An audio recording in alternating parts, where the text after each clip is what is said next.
ઈસુદાન ગઢવી જેવો આમ આદમી પાર્ટીના પ્રદેશ પ્રમુખ છે તેમની અત્યારે અટકાયત કરવામાં આવી છે। ફરજમાં રૂકાવટ બદલ ઈસુદાન ગઢવીની અત્યારે અટકાયત કરવામાં આવી છે। ઈસુદાન ગઢવી અને મોટી સંખ્યામાં કાર્યકર્તાઓએ પોલીસ સ્ટેશન ખાતે પહોંચ્યા હતા। ત્યાં બિહારના કાર્યકર્તાઓને કેમ એ અટકાયત કરવામાં આવી તેને લઈને પોલીસ સાથે ઈસુદાન ગઢવીનું એક ઘર્ષણ થયું હતું। યાર અમે તમારું આટલું રાખતા હોઈએ તમને અમે બચાવતા અમે કોનો રોટલો ભળવા માંગતા નથી પણ આવી રીતે હાથા બનશો તો રોટલો અબડો તો વાર નહીં લાગે। તમારા દીકરા દીકરીઓ પછી અમારી પાસે આવશે કે સાહેબ હવે અમે પાછી કેટલી લો ફરિયાદ નહીં કરવાનું હોય 2-5% રાખવાનું હોય એટલી રીતે ના રાખવાનું કે ધૂળધાણી બધાની થઈ જાય બધાની નોકરીઓ જોખમમાં મુકાઈ જશે। કોર્ટ અદાલતમાં શું કહેશો તમે? ગુજરાત સૌરાષ્ટ્રના 6 જગ્યા ઉપર બન્યો છે સેમ મોડસ ઓપરેન્ડી। અત્યારનું 1 વાગે પ્રેસ કોન્ફરન્સ કરીને બધા ખુલાસા કરવાનો છું પણ તમે હું કામ આમ બધા માટીમાં આવી જાવ? બાકીના પોલીસનું તો ફોડી લઈશ અહીં કે ઘાસ કાપવા માટે રાજનીતિ મળતી એવા કઈ બધાને પોતાની નોકરીઓ વાલી હોય છે પણ અમે ખોટું કોઈનો નથી કરતા એનો અર્થ નથી અને દારૂના આડાની મને બધી લિસ્ટ આપો હાલો આપણે રેડ કરીએ। ત્યારે જ ન્યૂઝરૂમ ગુજરાતની યુટ્યુબ ચેનલને સબસ્ક્રાઇબ કરો અને ઇન્સ્ટાગ્રામ અને ફેસબુક પર ફોલો કરો। અપડેટ રહો, સત્યની સાથે રહો।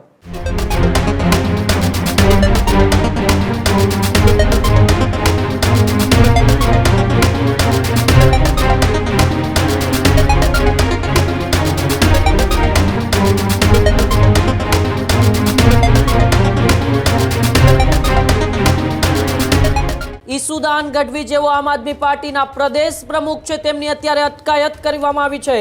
ખંભાળિયા પોલીસ સ્ટેશન ઈસુદાન ગઢવીને લઈ જવામાં આવ્યા છે। ફરજમાં રૂકાવટ બદલ ઈસુદાન ગઢવીની અત્યારે અટકાયત કરવામાં આવી છે। ઈસુદાન ગઢવી બિહારના કાર્યકર્તાઓને મળવા પોલીસ સ્ટેશન પહોંચ્યા હતા। પોલીસે ઈસુદાન ગઢવીની અટકાયત કરીને અત્યારે કાર્યવાહી હાથ ધરી છે। આમ આદમી પાર્ટીના ગુજરાત પ્રદેશ પ્રમુખ ઈસુદાન ગઢવી છે એ બિહાર કાર્યકર્તાઓને જેઓની પોલીસે ગઈકાલે અટકાયત કરી હતી એક નજીવી બબાલને લઈને એ બિહારના કાર્યકર્તાઓને મળવા ઈસુદાન ગઢવી છે એ ખંભાળિયા પોલીસ સ્ટેશન પહોંચે છે અને ત્યાં એ પોલીસ સાથે પણ તેમનું ઘર્ષણ થાય છે અને ઘર્ષણ બાદ ઈસુદાન ગઢવીની ખંભાળિયા પોલીસ સ્ટેશનની અંદર અત્યારે અટકાયત કરવામાં આવી છે। ફરજમાં રૂકાવટ કરવા બદલ ઈસુદાન ગઢવીની અત્યારે અટકાયત કરી હોવાની માહિતી સામે આવી રહી છે। ઈસુદાન ગઢવી અને મોટી સંખ્યામાં કાર્યકર્તાઓએ પોલીસ સ્ટેશન ખાતે પહોંચ્યા હતા। ત્યાં બિહારના કાર્યકર્તાઓને કેમ એ અટકાયત કરવામાં આવી તેને લઈને પોલીસ સાથે ઈસુદાન ગઢવીનું એક ઘર્ષણ થયું હતું। જ્યારે ઈસુદાન ગઢવી છે એ ખંભાળિયા પોલીસ સ્ટેશન ખાતે પહોંચે છે ત્યારે કેવા ત્યાં દ્રશ્યો સર્જાય છે।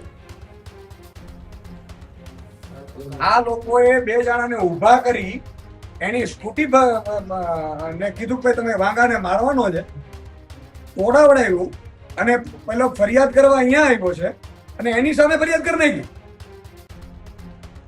અને એ ઈસુદાન ગઢવીના એરિયામાં ક્યાં દારૂના અડ્ડાઓ ને મટકાન બટકાન બધાનું એસપી વેસપી ને બધાનું હું ઉપાડીશ।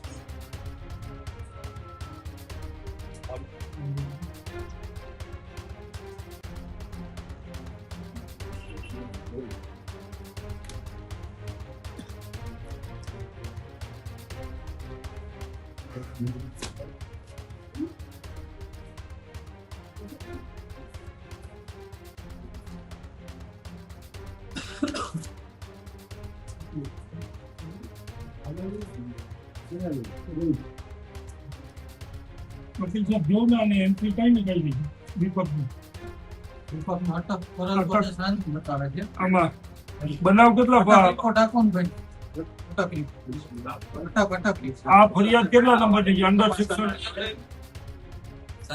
અરેસ્ટ મેમો ભર્યો છે એફઆઈઆર નંબર બીજું કયું છે આપણા સ્ટાફમાં સાંજે કોણ હતું કાલે હાલ કમ્પ્લેન રામસિંહ ચાવડે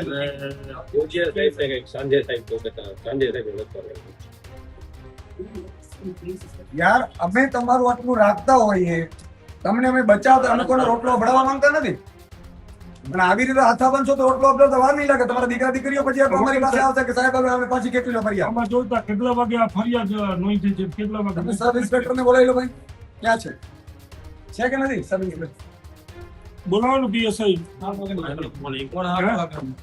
અમે છે ને 7:30 વાગ્યાની જે હું 12 વાગ્યા સુધી હું ખુદ અહીં હાજર હતો મને કે હજી દાખલ થશે દાખલ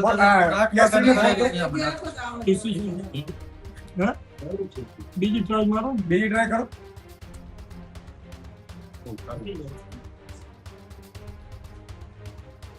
કારણ કે ઈશુદાનભાઈ ચા પીવા આવ્યા છે નહીં તમારા મહેમાન બની. લોકશાહી દેશમાં છે કે ઇતિહાસશાહી છે કઈ ખબર નથી પડતી. નહીં કરવાનું હોય 2-5% રાખવાનું હોય સાહેબ, એટલી રીતે ના રાખવાનું કે ધૂળધાણી બધાની થઈ જાય. રાખવાનું. બધાની નોકરીઓ જોખમમાં મુકાઈ જશે. કોર્ટ અદાલતમાં શું કહેશો તમે? તમને ખબર છે મારી પાસે કેટલા પુરાવા છે આના? તમારી એકેની નોકરી નહીં રહે આમાં. તમે દુખી જાઓ અને એસપી પોતે એસપી ની સામે આમાં કાર્યવાહી થશે. એસપી શ્રીને મેં કાલે ફોન કરેલો છે અને માત્ર અહીંયા નથી બન્યું, ગુજરાત સૌરાષ્ટ્રના 6 જગ્યા ઉપર બન્યું છે. Same modus operandi. અત્યારે હું 1 વાગે પ્રેસ કોન્ફરન્સ કરીને બધા ખુલાસા કરવાનો છું, પણ તમે હું કામ આમ બધા માટીમાં આવી જાઓ? બાકીના પોલીસનું તો બોડી લઈશ.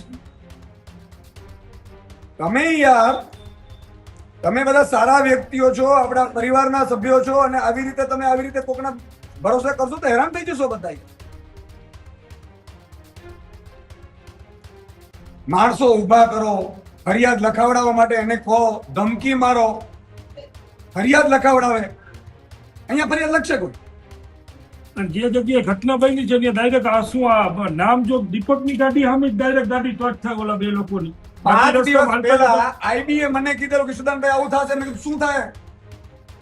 અહીં કે ઘાસ કાપવા માટે રાજનીતિ મળતી એવા કઈ બધાને પોતાની નોકરીઓ વાલી હોય છે, પણ અમે ખોટું કોઈનું નથી કરતા એનો અર્થ એ નથી. અને દારૂના અડાની મને બધી લિસ્ટ આપો, હાલો આપણે રેડ કરીએ. તો તમે અને કોણ કોણ બુટલેગર છે આપણે બધી ડિટેલ કઢાવું. ખંભાળિયા તાલુકામાં કેટલા બહારના માણસો તમે જે કામ સબ કરે છે? ઇન્સ્પેક્ટરને બોલાવો ને ભાઈ. એ તો એને કીધું છે ને, સ્ટાફ જ બોલાવે ને, આપણે તો એને કઈ રીતે બોલાવે? તમારી પાસે પોલીસ વેરિફિકેશન કેટલા બહારના માણસોનું છે ખંભાળિયા તાલુકાનું? તમે નામ જો 10 દિવસ પહેલા દીપકનું પોલીસ વેરિફિકેશન કર્યું તો બીજા માણસો ગામોગામ કામ કરે છે, કંપનીઓમાં કામ કરે છે, તો એનું પોલીસ વેરિફિકેશન ના ના એમને પુરાવા જોતા હોય તો હું 1000 હું પુરાવા દઉં કે અહીંયા તમે કેટલા હજાર માણસો કામ કરે છે? મારી તો લેખિતમાં ફરિયાદો એટલી છે. હજુ સુધી તમે અમારી ચેનલને સબસ્ક્રાઇબ નથી કરી તો અત્યારે જ ન્યૂઝરૂમ ગુજરાતને સબસ્ક્રાઇબ કરો, ફેસબુક અને ઇન્સ્ટાગ્રામ પર ફોલો કરો.